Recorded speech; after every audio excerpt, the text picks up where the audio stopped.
Castel. Allô Castel. Allô Castel. Allô Castel. Allô Castel.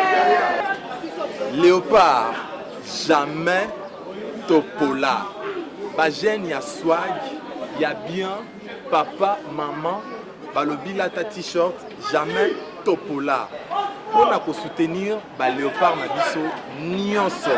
Léopard basket, hand, box, foot. Balobi na Léopard, jamais Topola.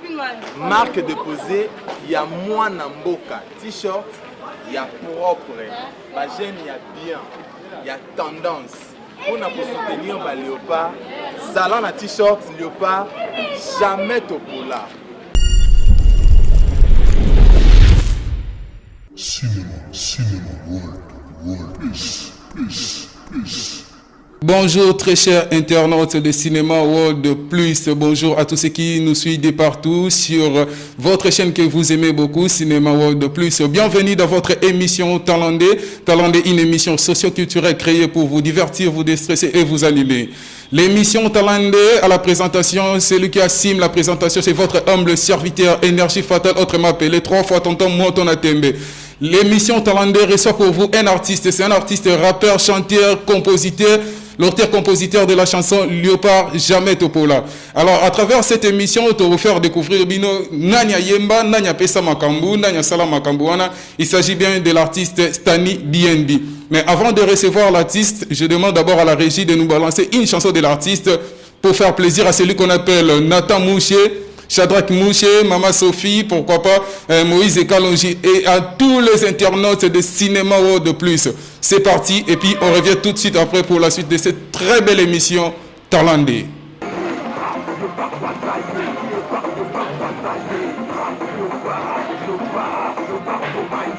Merci à Montréal, merci à la régie. Là, c'était juste l'extrait de la chanson Léopard, jamais Topola, la chanson composée par l'artiste Stani BNB, à qui j'ai dit déjà bonjour Star. Ouais, bonjour. Nasepeli vraiment que mon a eu sous malgré le confinement. Malgré le confinement, tout le monde en a calé, ça fait au moins 3 mois, les autres, tout le monde a dit poto beta lisuma solo. Mambozo Kenende. Makambo ezokende so na lobezo kende bien c'est que na kosi parce que ba confinement et kangi pena makambo et bi toza ba palin ba activité ko to sala keba poso ba moni o biso toza ba tumoro toza trop public au telema boye ba komi 30 ba komi 50 to so non polémique na ba condité nga linga ba na pousa mo ke poto solo la bien excusez Montréal polémique est-ce que coronavirus ngo pe na ndenga vitesse na Congo pe koti bon pour na ngai émission bolobi eza on a pour sa vérité pour nanga na kin et a bambriement de tolobara donc na kin coronavirus ya te papa kin so coronavirus eza to kufa ko les Chine na États-Unis est-ce que très cher internaute c'est bozo la na si vous qui a des lengi to pesa fa comme même ambuna bandite mambozo banda wana za bongo maluba ya Stani BNB bato bazo découvrir le long na monde atier ba o ba yebi yote soki balingi ba ba parcours ya Stani ko beti la biso parcours na banda mamba ondeni poko malelo place wali. OK, merci. Ngai na banda ko yemba na chorale na église na âge déjà ya 7 ans na banda déjà ko yemba banda ko yembela nzambe ba makambo ka ndenge zalara ti rap na ndenge pe na qui s'est lancé à travers piste nanga el bosso et bimisanga yo sala ke batu ba yebanga jamais Topola donc parcours nanga musique yango wana na banda musique nanga na changu parce que nga za mwana changu na nini bon nga na bandi musique nanga yi batu no ba pesanga goût ya musique eza ba 50 Cent eza ba américain moko 50 Cent na 2002 musique c'est au bêta parcours de 2002 à 2020. Donc, on a déjà 18 ans, on a déjà carrière et expérience dans la musique.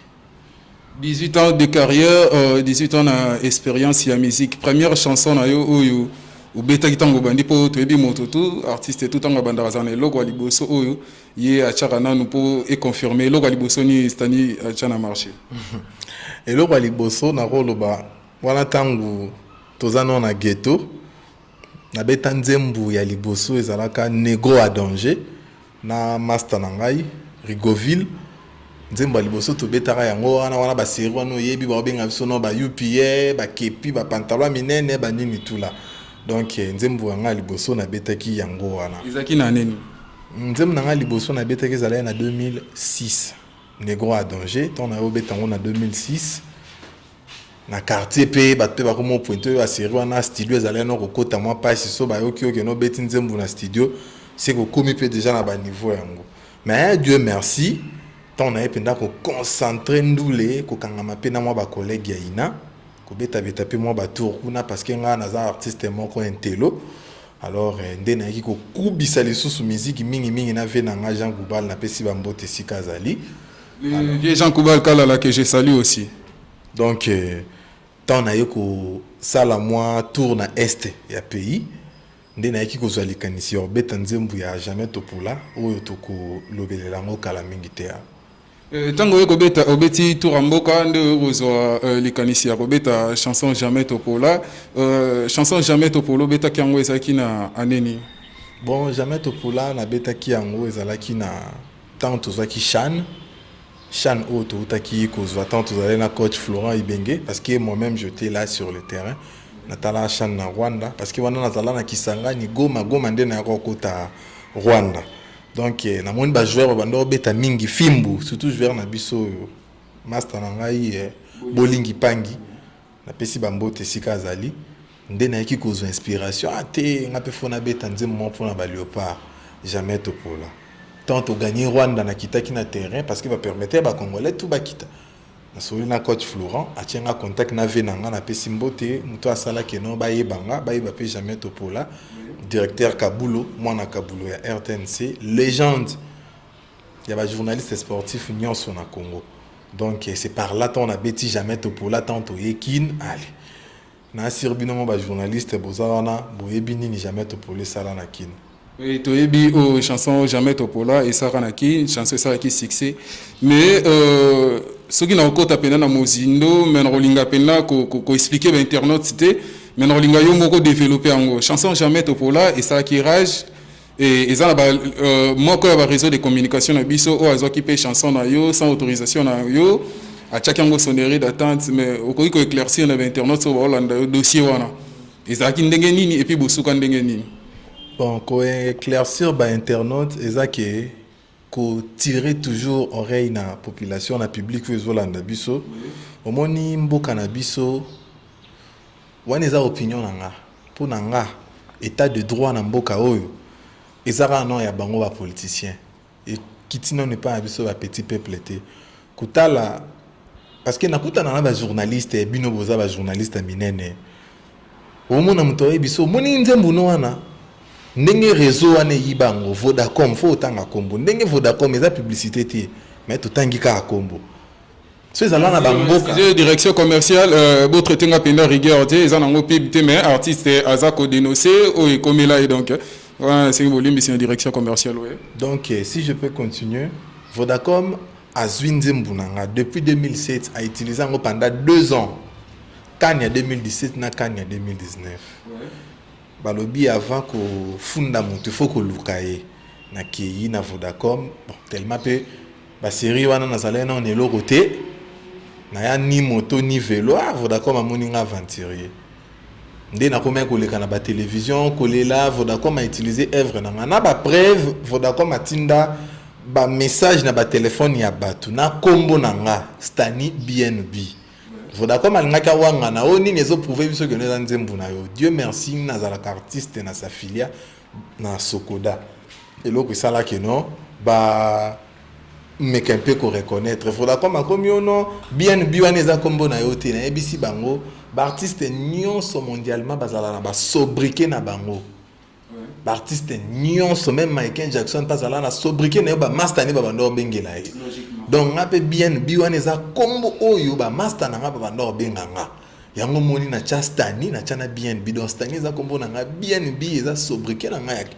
ya musala na nga no sala ya ndule mais tozana justice to sambaka Vodacom asala ba manœuvre moto benga na français ba manœuvre dilatoire oro kende botala Vodacom azana mbongo ngana na mbongo te nde tangu papa na biso Félix le président de la République a lancé état de droit ndomoni mikolo yo na zongeli koleka na ba télévision pour na kobetsa kaka CT papa Félix akota likambo nanga état de droit et frappé na parce que nga mta onyo ngangeza kaka président tribunal à Gombe père wana Vodacom même je m'excuse d'abord, est-ce que vous avez une sire na mambo zoloba papa naza trop sire naza ba preuve nango papa kolakisa ba preuve na media boy c'est trop dire mais na lukana benga bino parce que après confinement il faut toujours ngato samba c'est par là que vous découvrez que notre ba preuve eza boy yo mona dossier nini bande banda bakata angote bon okende na biso ke na biso mwa mbongo so to comprendre voda comme azora chanson na ndenge ni pour a chango sonnerie d'attente ça benga ka contacta et le kana onde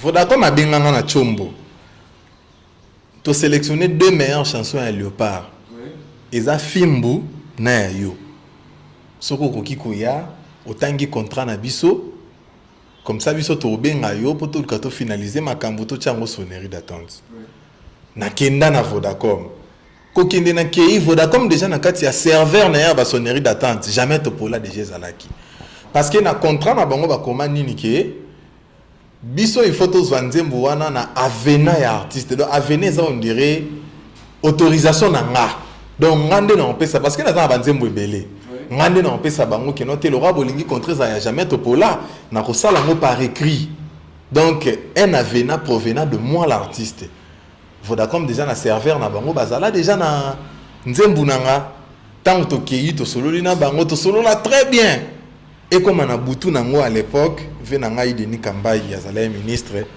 et comme on a 23h nango ba benganga ono artiste to moni to travailler les sous na chanson no jamais to pola te babi to tchana en film ah ya solo na boma nanga moto après 2 semaines to na remonzo ba message na ba téléphone na batu donc achana film buna ya waze quoi donc ateka nzembu na ngai pendant 2 ans donc c'est par là tant que na justice va établir que non Vodacom a commercialisé œuvre na ngai sans pour autant avoir autorisation na ngai donc c'est par là des infractions comme qui consommé.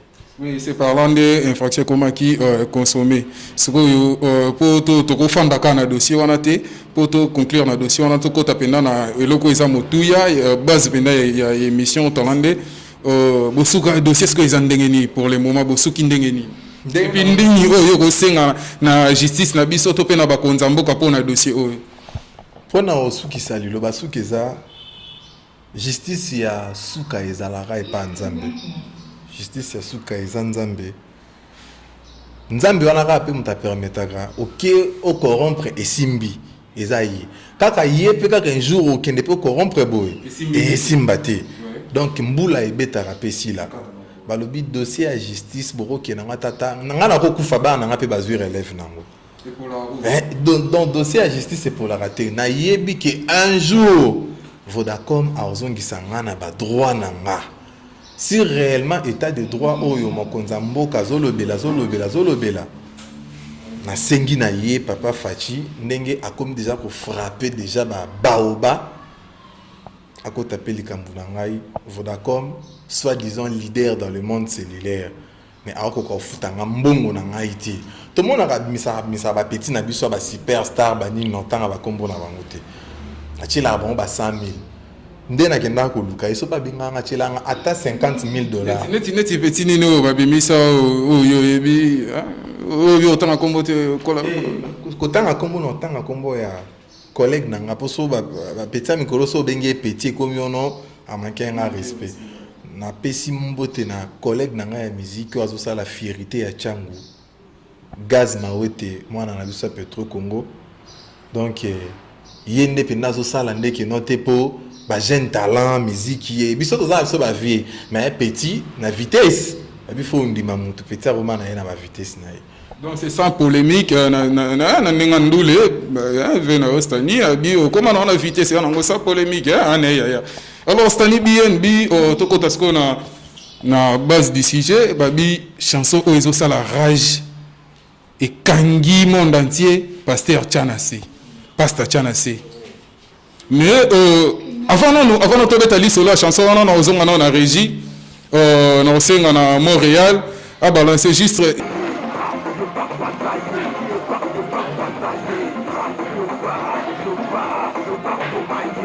Oui, merci. Na Montréal, là, c'était juste l'extrait de la chanson Pasta Chanase, la chanson Oizo Kangana. La chanson a fait plaisir à celui qu'on appelle Moïse Kalonji, pourquoi pas na Orly Maounda, et si qu'il y a un bébé Torget, un bébé Cléopâtre, babi wana ba fils à papa. Alors, Stani BNB, inspiration à chanson Outagi. Avant, tout chité ne l'aurait fait dans l'ongolano lunettes parce que na respect ya ba internautes na yo quoi. Parce que on dirait que notre artiste en so bombe longi pour beti nzembo ya ba pasteur ba nini tout là. Omoni ba lobby artiste ya za peintre. Biso ba artiste to za ba peintre. Sika omoni que non salité za oye ou tia en propriété. Donc c'est tout à fait normal avec nous les artistes. Parce que l'artiste mingi ba ko yemba vérité té. Donc pour na yé fayemba buzoba embi parta nzoto wana batu bachieka. Ben salité quand ndeto lobaka. Mais biso ba oyo to za ba artiste engagé ndeti ba master na ngalesh on a pesi mbote. Au mona batu bacha biso ka au mona er mo ba mais ba o ba betara ba biloko yo yebi wana bango ndo mona rapé yango mona ba producteur ba komaka ko se lancer na banzembo buzoba. Que non nga banzembo na ngeza ba ligne ba vient na biso ba Bob Marley, ba Alpha Blondy, ba Like Dubé à son âme. Donc son amoni ça ne va pas na mboka na nga. Ya saleli yango nzembo. Mais nakoyoka chanson wana Pasta Chanase onire ozana bato yo touché hein ongana to bien. Aganga na lobate pardon. Non.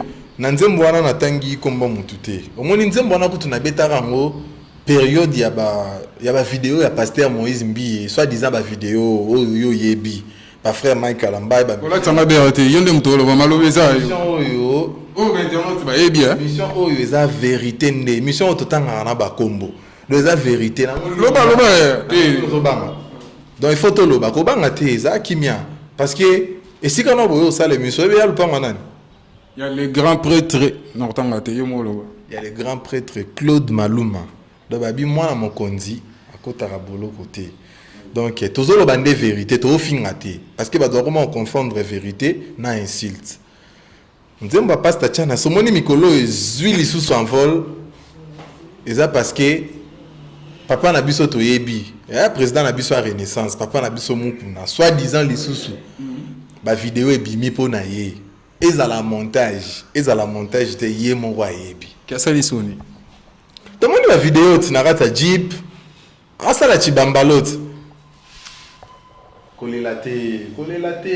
Très cher internaute, na sur binomo bozo comprendre vitesse émission zo kendele wana eza bongo maloba ya Stani BNB l'artiste engagé. Ngaya bato innocent.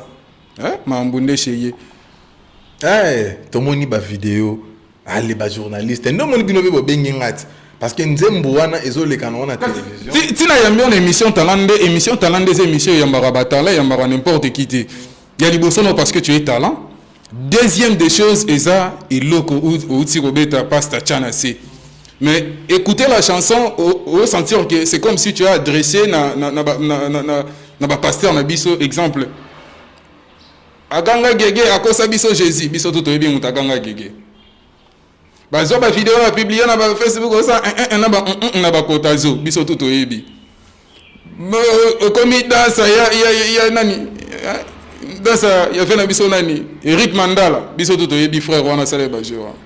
Est-ce que ça un problème na ba sala na nzambe to na ba pasteur na un problème na ba sala na nzambe te ba on ba sala na nzambe ba yeb sa biso nini la vérité sauve, la vérité épargne. Basal Nanzambe so remarqué bango bien bakomara na verset moko. On ne jugez point. Afin que vous ne serez pas jugés. Ne jugez point on a donc yazo profiter ça la bozo ba ba juger été. Or que babo sanangana c'est il faut que zala nanu na jugement est bien assez pour na lola pe bandima. Tout le monde a raconté ça là qui kuluna et bembene za la mal répété. Ah yebuta za la ne kuluna bona lola. On comprend. Donc ba pasteur na biso bakomo aussi sa biso na posa ko sambela. Malheureusement tout sambela nzambe donc on a posé à kokende ba église. Comment ça fait-il yo pasteur au côté na ba politique, yo pasteur olinga robala te, yo pasteur ko sala ba makambo mo boye ezanga tina na pesa exemple ya papa na biso mukuna. Lobi na landa ki ye et pas vient na sango na bosolo ya politique. Batuni ye papa loba vérité. Yo muto sala ki yango ou pas. yoka réponse na ye oyo koya et ya nandimi nyonso. À travers réponse wana so za mukolo déjà tu dois déjà comprendre quelque chose. Yango moni nzembu ya pasta chana c'est soko landi yango pena bien na beti bina fembu ya vie na nga wazekwa.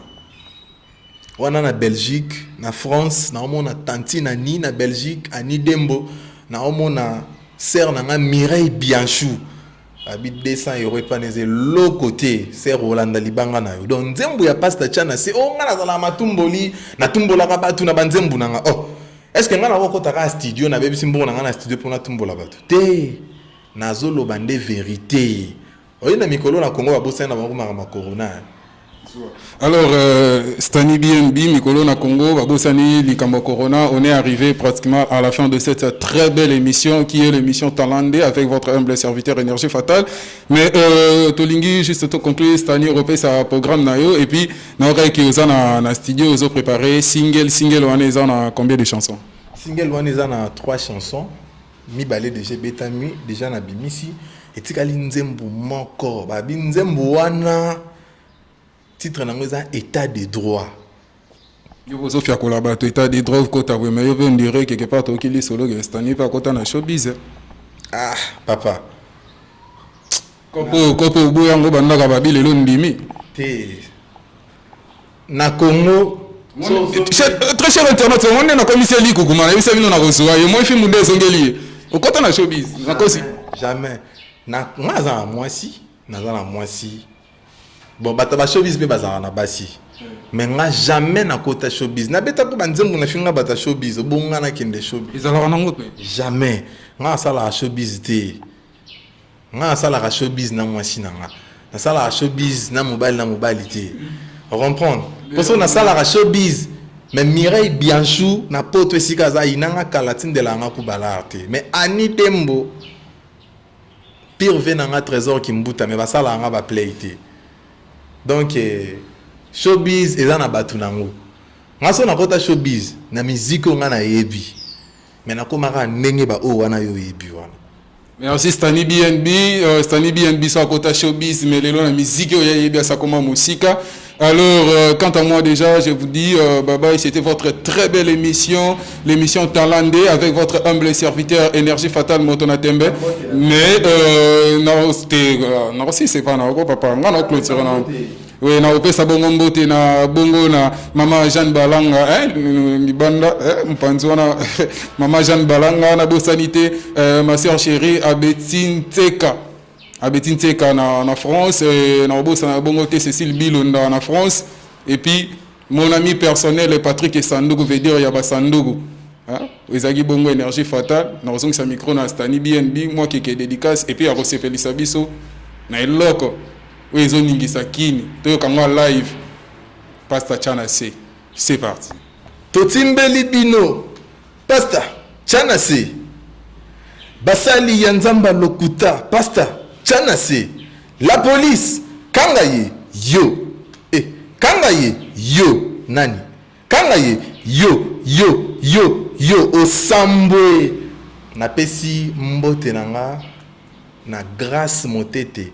Babi mwasi ya pembe mwasi azanga likwanza na pesi mbote na manager na ngai ya mwana mukie Komi Muskabo balobi informatique efandi wana na pesi mbote na ngai pe na coordonnateur numéro 1 ya World Police coordonnanga na pesi mbote na pesi mbote na petit na nga die merci na pesi mbote na pire vient na nga Claude Maluma na pesi pembote na pire venanga Vital Kamer ici kaza na prison Velendara na pesi mbote na ngai na Papa Muskabo le Papa Muskabo pesi mbote na mama Bernice Nzolani babi maman après ba confinement to ya Paris to monana